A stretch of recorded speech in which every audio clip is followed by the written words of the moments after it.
تو خدا ہے نہ میرا عشق فرشتوں جیسا، دونوں انسان ہیں تو کیوں اتنے حجابوں میں ملے. یہ اس نے مجازی محبت پہ کہا. تو عشق حقیقی میں بھی یہ کہ میں فرشتہ تو نہیں ہو سکتا، میں فرشتہ تو نہ، خدا نے مجھ سے یہ تقاضا کیا کہ میں فرشتہ ہو جاؤں.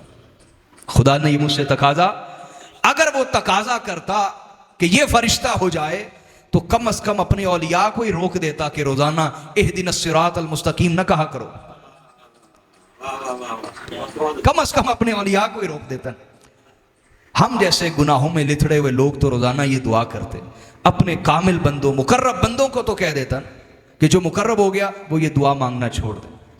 لیکن نہیں، اس نے یہ ہم سے تقاضا، بلکہ بعض اوقات انسان اس رستے میں جتنا گرتا ہے اتنا سفر کا زیادہ مزہ آتا. جتنی چوٹ کھاتا ہے اس کی خاطر، محبوب کی خاطر جتنی چوٹیں لگتی ہیں اتنی زیادہ طاقت ملتی ہے، قوت ملتی، روحانیت ملتی، روحانی بلیدگی اور جوانی انسان کے اندر آتی ہے. جتنا گرتا ہے اٹھتا ہے، جتنا لٹتا ہے اتنا مالدار ہوتا چلا جاتا. اس راستے کے ڈاکو، خدا کے راہ کے ڈاکو، جتنا اسے لوٹتے ہیں وہ اتنا مالدار ہوتا چلا جاتا، پختہ ہوتا چلا جاتا، مضبوط ہوتا چلا جاتا ہے، اتنا مالدار ہوتا چلا جاتا. کنگال ہوتا بولیے نہیں ہے. تو علامہ اقبال نے فرمایا تو رہ نورد شوق ہے، شوق کا مسافر ہے نا تو، شوق کا مسافر ہے تو پھر تو رہ نورد شوق ہے، منزل نہ کر قبول، لیلا بھی ہم نشیں ہو تو مخمل نہ کر قبول. مخمل نرم و نازک بستر، نرم بستر. تو جب نرم بستر پہ لیٹ جائے گا پھر سونے میں لطف آئے گا، چلنے میں لطف نہیں آئے گا. پھر تجھے چلنے میں لطف، پھر بستر کا لطف تجھے اپنے ساتھ چمٹا لے گا، اپنے ساتھ تجھے چمٹا کے کہے گا کہ بس تجھے بستر مل گیا، آرام کر، سفر کیوں کرتا. تو اقبال نے کہا لیلا بھی ہم نشی ہو تو محمل نہ کر قبول، کہ یہ جو مخمل ہے بستر نرم، یہ تجھے سفر کی مصیبتوں سے ڈرائے گا، پھر تیرے اندر بزدلی پیدا کر دے گا، تیرے اندر خوف پیدا کر دے گا کہ راستہ بڑا پر خطر ہے، بڑی دھوپ کاٹنی پڑے گی، بڑی مشقت اٹھانی پڑے گی، بڑے کانٹے، بڑے بچھو ہیں اس راستے میں، بڑے ڈاکو ہیں اس راستے میں، تو بڑا خوف ہے. اور اگر تو بستر کا عادی نہ ہوا پھر تجھے سفر مشکل نہیں لگے گا، پھر تجھے سفر مشکل. جیسے جو پہاڑ پہ چڑھتا ہے اس کو میدانی علاقے میں چلنا پڑے تو مشکل نہیں لگتا، کیونکہ وہ پہاڑ پہ چڑھنے کا عادی ہے. اسے تو یہاں سیدھی سڑک پہ چلنا تو لطف دے گا نا، کیونکہ وہ کس پہ چڑھنے کا عادی ہے. تو جو پہاڑوں پہ چڑھنے کا عادی ہو گیا وہ جب سیدھی سڑک پہ چلے گا تو اس کے لیے تو ایک لطف بھرا سفر ہو جائے گا. اب اسی سے آپ کو سمجھے نا، بعض لوگ جو کہتے ہیں معاذ اللہ کہ اہل بیت اطہار جب مشکل کشا تھے تو پھر کربلا کی مصیبت کو کیوں نہیں ٹالا. ارے نادان عالم سو، تجھے یہ حقیقت کہاں سے سمجھ آئے؟ تجھے یہ حقیقت بولیے کیسے سمجھ آ سکتی ہے کہ محبوب کی راہ کی جو تکلیفیں ہیں، اذیتیں ہیں، وہ تمہارے سکون سے زیادہ عاشق کو لطف دے رہی ہوتی، عاشق کو مزہ دے رہی ہوتی. اب اس کو ایک قرآن کی مثال سے سمجھیں، قرآن سے سمجھیں. اللہ رب العزت نے پورے قرآن میں ایک دفعہ بھی نہیں فرمایا ان اللہ مع الشاکرین، کہ اللہ شکر کرنے والوں کے ساتھ ہے. یہ جو معیت ہے، قربت ہے، ساتھ رکھنا، کیا یہ اللہ نے شکر کرنے والوں کے لیے نہیں فرمایا، حالانکہ شکر بہت بڑا مقام ہے. شکر کوئی معمولی مقام، بہت بڑا مقام. لیکن پروردگار نے شکر پہ نہیں فرمایا کہ میری معیت ملے گی، میرا ساتھ ملے گا، بولیے میرا، بلکہ فرمایا ان اللہ مع الصابرین، اللہ صبر کرنے والوں کے ساتھ ہے. یہ جو اللہ کی معیت ہے، سنگت ہے، ساتھ ہے، یہ صبر کرنے والوں کو ملتا، صبر کرنے والوں کو. بولیے. اب میرا خیال ہے آپ امام حسین علیہ السلام کو اور آپ کی قربانی کو تھوڑا تھوڑا سمجھ گئے. عرض کر رہا تھا کہ جسے خدا کی معیت، خدا کا ساتھ ہونا، معیت، اس کا لطف، اس کا مزہ، اس کی لذت جس کو لگ گئی ہو. چھٹتی کہاں ہے یہ کافر منہ کو لگی ہوئی. یہ دنیا کی لذت لگ جائے تو چھٹتی نہیں، سب کچھ چھٹ جاتا ہے، لیکن وہ چھٹتی تو جسے مولا کی قربتوں کی شراب کا ایک چسکا لگ گیا ہو، خدا کی معیت اور ساتھ اور سنگت کی ایک لذت کا چسکا لگ گیا ہو، وہ دنیا کی ہر سہولت ہر نعمت کو وہ کہتا ہے میں اٹھا کے اسفل السافلین میں پھینکتا ہوں. مولا تیرے راستے میں جو تکلیفیں آ رہی ہیں یہ مجھے نعمتوں سے زیادہ عزیز ہیں، کیونکہ اس نے جو ساتھ کہا ہے نا میں ساتھ ہوں، یہ صبر کرنے والوں کے لیے، یہ شکر کرنے والوں کے لیے فرمایا. کیونکہ شکر نعمت کے ملنے پہ اور صبر نعمت کے چلے جانے پر ہے. اور عطا سنبھالنا آسان ہے، محرومی سنبھالنا مشکل ہے. ہیں دونوں محبوب کے تحفے، ہیں دونوں بولیے محبوب کے تحفے. عطا بھی اس کا تحفہ اور محرومی بھی اسی کا تحفہ.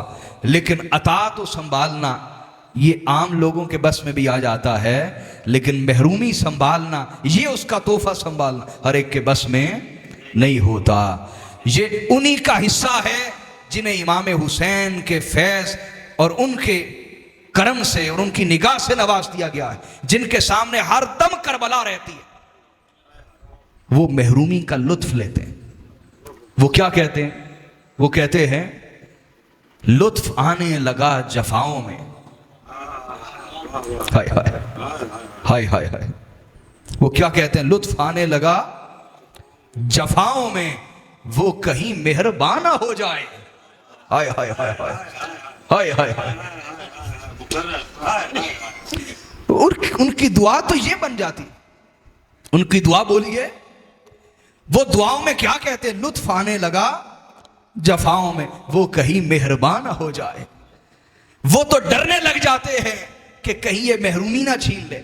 وہ ڈرنے لگ جاتے ہیں کہیں یہ جو اپنے راستے میں تکلیفیں دیتا ہے یہ چھین نہ لے. وہ ڈرنے لگ جاتے ہیں کہ کہیں یہ محرومی کی جگہ عطا نہ شروع کر دے، اور ریل پیل اور دنیا کی چمک دمک کہیں یہ ہمیں اس سے محروم اور اس سے غافل نہ کر دے. تو وہ تو اپنی دعاؤں میں کہتے ہیں ہائے ہائے لطف آنے لگا جفاؤں میں، وہ کہیں مہربان نہ ہو جائے. ہائے ہائے ہائے، وہ کہیں مہربان نہ ہو جائے. تو میں یہ عرض کر رہا تھا کہ اہدنا الصراط المستقیم سبق دیتا ہے کہ منزل کا لالچ کیے بغیر سفر حق جاری رکھو. سفر حق بولیے. یہ جو تجھے منزل کا لالچ ہے یہ بھی اندر کا ایک شرک ہے. یہ تیرے اندر ایک شرک ہے جو جنم لے رہا ہے یا پل چکا ہے اور طاقتور ہو چکا ہے کہ تو شکووں پہ اتر آتا ہے. تو کیا کہتا ہے؟ مجھے تو کچھ نہیں ملا، میں نے اتنی دعائیں کی مجھے کیا ملا، میں نے اتنا یاد کیا مجھے کیا ملا، میں نے اتنے سجدے کیے مجھے کیا ملا. ارے نادان، اس کا مطلب یہ سب کچھ جو تو کر رہا تھا، جو ملنے کی توقع تھی اس کے لیے کر رہا تھا. تو محبوب کے لیے تو کچھ بھی نہیں کر رہا تھا، اللہ کے لیے تو کچھ بھی نہیں کر رہا تھا. اور اگر تو اس کی خاطر کر رہا تھا، کیا اس کی خاطر کر رہا تھا، تو کبھی سنا ہے، کبھی تو نے سنا ہے، کبھی تو نے یہ سنا ہے کہ کوئی مہربان، کیا کوئی مہربان انسان ہی کہہ لو، بشری کہہ لو، ہو مہربان، ہو بولیے مہربان، اور کوئی اس کی خاطر اس کی وفا میں دھکے بھی کھائے، مارے بھی کھائے، گالیاں بھی سہے، تانے بھی سہے، بہتان بھی سہے، الزام بھی سہے، دشمنیاں بھی سہے، حقارت بھی سہے، ٹھکرانا بھی سہے. جو اس کی خاطر اتنا ٹھکرایا جائے اور وہ کریم اور مہربان اسے اپنے قریب نہ کر لے، اپنے گلے نہ لگا لے، اپنے سینے نہ لگا لے، یہ تو کسی مہربان انسان سے توقع نہیں ہو سکتی. کجا یہ وہ پروردگار جس کی خاطر تو ایک دفعہ ٹھکرایا جائے وہ 100 دفعہ تجھے قبول کرتا ہے، 100 مرتبہ تجھے قبول کر. تو ایک مرتبہ اس کے رستے میں گرایا جائے وہ تجھے 100 مرتبہ اٹھاتا.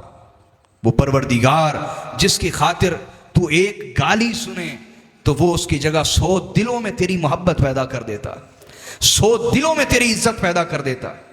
اس پروردگار سے تو شکوہ کر رہا ہے مجھے تو نہیں ملا.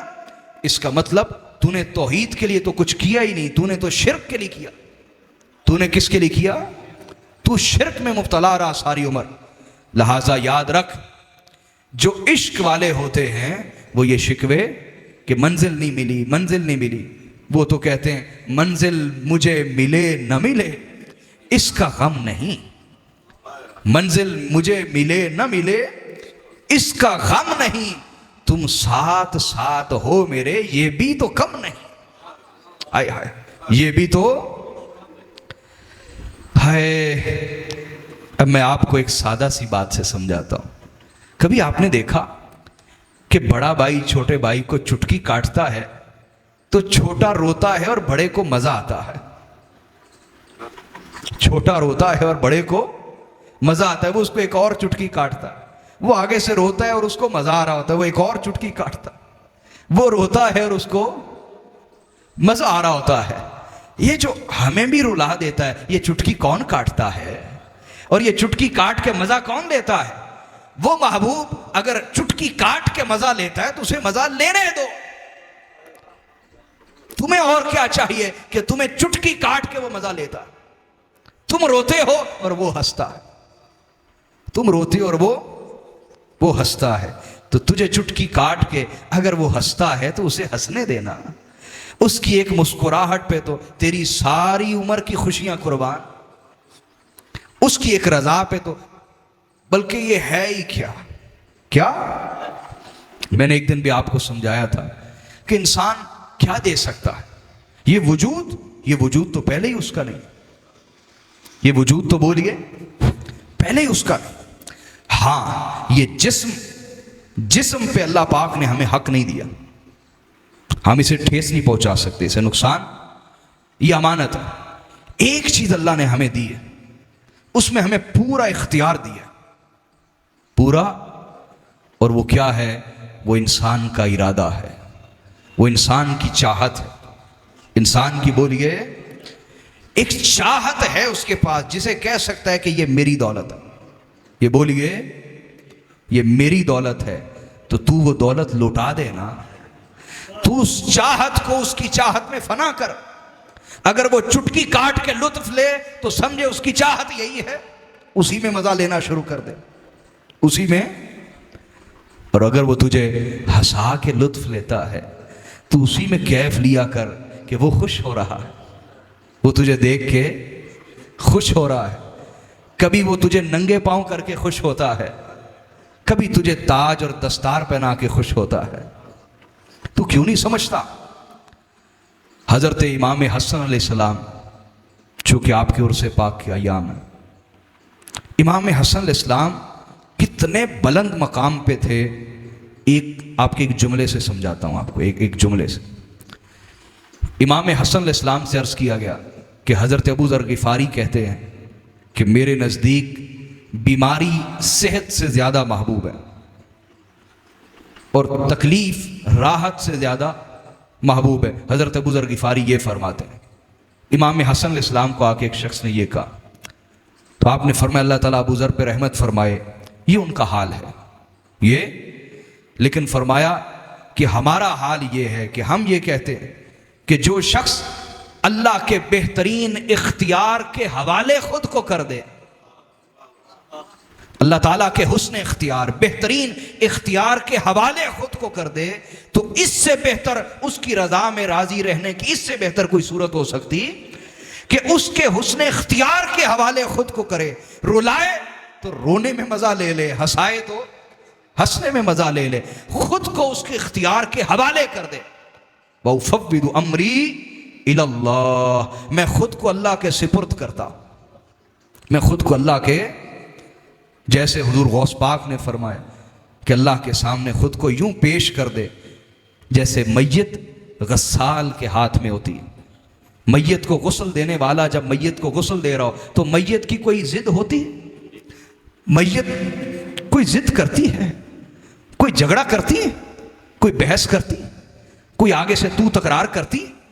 وہ غسال غسل دینے والا اٹھائے تو اٹھ جاتی ہے، لٹائے تو لیٹ جاتی ہے، پلٹائے تو پلٹ جاتی ہے.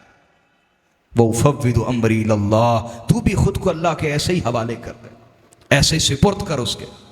پھر تجھے نظر آئے گا وہ تجھے کس طرح لے کے چل رہا ہے. ہر تھپیڑا تجھے اس کے قریب کرے گا، ہر لہر تجھے اس کے، ہر جھونکا تجھے اس کے قریب کرے گا، ہر صدا تجھے اسی کی صدا لگے گی، ہر صدا تجھے اسی کی صدا لگے گی۔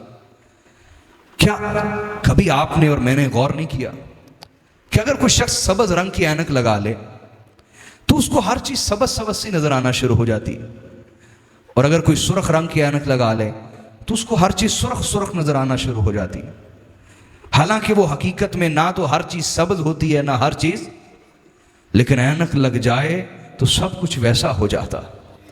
بالکل اسی طرح خدا کے عشق کی اینک لگ جائے، کیا اس کے عشق کی، تو پھر فَأَيْنَمَا تُوَلُّوا فَثَمَّ وَجْهُ اللَّهِ، پھر تم جدھر بھی دیکھو اس کا جلوہ نظر آتا ہے، تمہیں لگتا ہے ہر کوئی اس کے جلوے میں مست ہے۔ فرید الدین عطار رحمۃ اللہ علیہ، ان کا بیٹا پڑھتا تھا مدرسے میں، ایک مرید تھا ان کا مدرسے میں پڑھتا تھا، تو آپ جب اس کے علاقے میں گئے، اس نے کہا استاد جی آج چھٹی چاہیے، آج مجھے چھٹی چاہیے۔ استاد نے پوچھا کیوں؟ کہا کہ میرے مرشد آ رہے ہیں۔ میں نے ان کے استقبال کو جا، کہا کون ہے تیرا مرشد؟ کہا فرید الدین عطار۔ کہا اچھا وہ ناچنے والا تیرا مرشد ہے؟ مرید کا دل چڑھ گیا کہ میرے مرشد کو ایک ناچنے والا کہا۔ جب گیا نا تو رو رہا تھا۔ حضرت فرید الدین عطار نے پوچھا کیوں رو رہا ہے؟ کہا استاد مولوی صاحب نے کہا تیرا پیر تو ناچنے والا پیر ہے۔ کہا مولوی جی سے جا کے کہنا ہمیں ناچنا بھی آتا ہے اور نچوانا بھی آتا ہے۔ کہا ہمیں ناچنا بھی آتا ہے نچوانا بھی آتا ہے۔ شاگرد نے جا کے جیسی مولوی صاحب سے کہا مرشد نے کہا تھا ناچنا بھی آتا ہے اور نچوانا بھی آتا ہے۔ اس کی کیفیت غیر ہو گئی، اپنا جبہ خود پھاڑ دیا اور غش کھا کے گر پڑا۔ اٹھا تو حضرت فرید الدین عطار کی بارگاہ میں پہنچ، کہا میں ناچنے کے لیے تیار، میں ناچنے کے لیے تیار۔ تو جب خدا کے عشق کی اینک لگ جاتی، فَإِنَّمَا تُوَلُّوا فَثَمَّ وَجْهُ اللَّهِ، تو پھر ہر طرف اس کا جلوہ نظر آتا ہے۔ پھر تجھے کسی کا اس کی محبت میں ناچنا برا نہیں لگتا، پھر تجھے لگتا ہے یہ جو درخت جھوم رہے ہیں یہ بھی اس کے عشق میں ناچ رہے ہیں۔ تجھے ہر چیز اس کے عشق میں ایک ناچتی بھی نظر آتی۔ پھر تو نہیں کہتا کہ ناچتے ہیں، تو جب اس کے سپرد کر دے گا، نچوائے تو ناچتا بھی ہے، رلائے تو روتا بھی ہے، تڑپائے تو تڑپتا بھی ہے۔ لیکن مسئلہ تو یہ ہے یہ اندر کا زہر کیسے جائے، یہ اندر کی میں کیسے مرے، یہ اندر کا تکبر کہاں انسان کو اس کا ہونے دیتا، یہ اندر کے مفادات بیڑیاں ہیں تیری جو تجھے خدا کے حضور کبھی قریب نہیں ہونے دیتی۔ جب تک انسان اس سے آزاد نہیں ہو جاتا وہ اللہ کے قرب کو کبھی حاصل نہیں کر سکتا۔ ہاں میں نے یہ ضرور کہا، نہ تو خدا نے مجھ سے تقاضا کیا کہ میں فرشتہ ہو جاؤں، نہ ہی آپ سے تقاضا کیا کہ آپ فرشتے ہو جائیں، لیکن یاد رکھ میرے بھائی، میرے بیٹے، میری بیٹی، یاد رکھو کہ جو ہوائی جہاز سے سفر کر رہا ہے مسافر وہ بھی ہے، مسافر وہ بھی، جو ریل گاڑی سے سفر کر رہا ہے مسافر وہ بھی ہے، اور جو اپنی گاڑی اپنی کار پہ سفر کر رہا ہے مسافر وہ بھی، جو موٹر سائیکل پہ سفر کر رہا ہے مسافر، جو پیدل جا رہا ہے جس کے پاس وسائل نہیں، خدا کی دیوی دو ٹانگیں تو ہے نا، مسافر تو وہ بھی ہے۔ تو اگر تیری رفتار جہاز والی نہیں تو پیدل والی رفتار تو ہو سکتی ہے نا۔ تو گھر میں بیٹھنے والوں میں شمار تو نہ ہو، تو بستر پہ خراٹے مارنے والوں میں شمار تو نہ ہو، تو پیدل چلنے والوں میں شمار ہو جا، پیدل چلنے والوں میں سے شمار ہو جا، تب بھی تو خدا کا مسافر کہلائے گا۔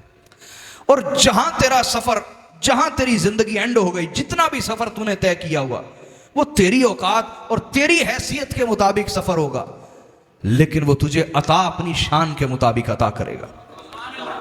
وہ تیری اوقات کے مطابق نہیں دے گا، اپنی شان کے مطابق تجھے دے گا، اپنی قربت۔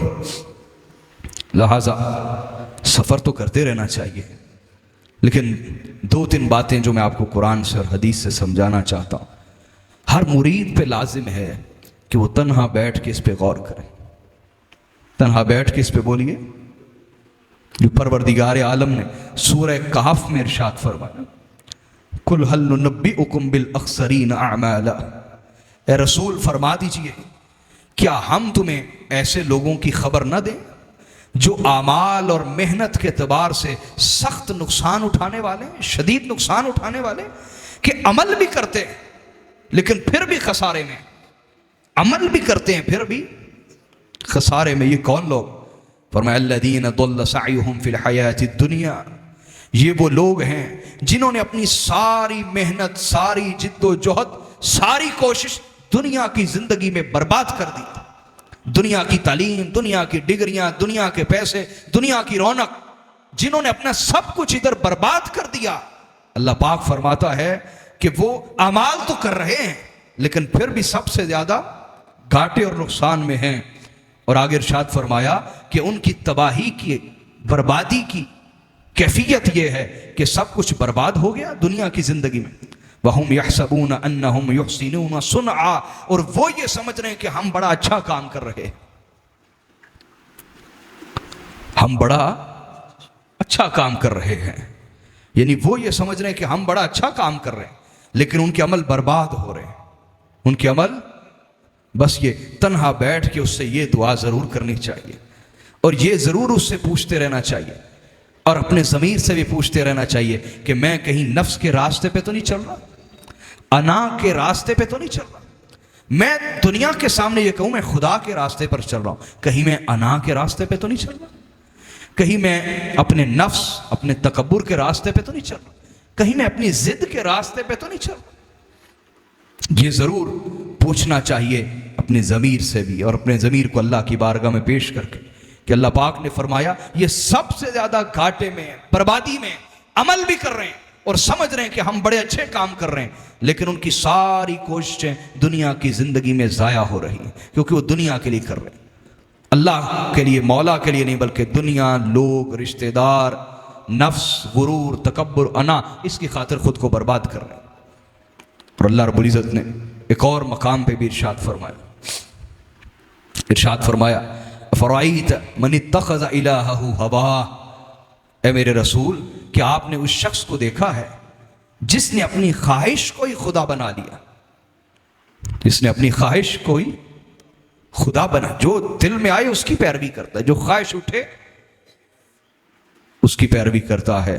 تو فرمایا کہ آپ نے ایسے شخص کو دیکھا ہے جو اپنی ہی خواہش کو خدا بنا بیٹھا، اپنی ہی خواہش کو خدا بنا بیٹھا، وہ کتنا گمراہ آدمی ہے۔ اور یہی وہ کیفیت ہے جس کے لیے میرے آقا صلی اللہ علیہ وآلہ وسلم ہمیں ایک دعا سکھاتے تھے۔ کیا دعا حضور سکھاتے تھے؟ اللہم ارنا الحق حقا وارزقنا اتباعہ، اے اللہ حق کا حق ہونا مجھے دکھا دے، حق کا حق ہونا مجھے پردہ ہٹا دے، یہ میرے نفس کے پردے، میری خواہشات کے پردے، میرے تکبر کے پردے، میری ضد کے پردے، میری انا کے پردے، لوگ کیا کہیں گے یہ پردے، رشتہ داروں کے پردے، بیوی بچوں والے پردے، یہ پردے ہٹا کے مجھے حقیقت دکھا دے۔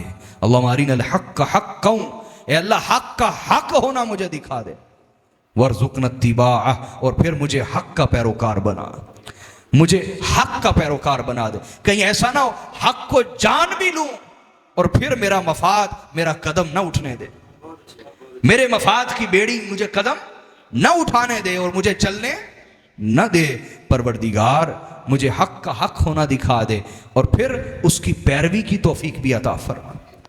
اور دوسری دعا حضور یہ سکھاتے رسول اللہ کی، وَأَرِنَا الْبَاطِلَ بَاطِلًا وَارْزُقْنَا اجْتِنَابَهُ، یا اللہ باطل کا باطل ہونا مجھے دکھا دے، میں کہاں کہاں غلط ہوں یہ مجھے نظر آئے، نہ کہ کون کہاں کہاں غلط ہے، یہ تو سب دیکھ رہے ہیں، یہ تو سب دیکھ رہے ہیں، میں کہاں کہاں غلط ہوں وہ مجھ پر ظاہر فرما دے۔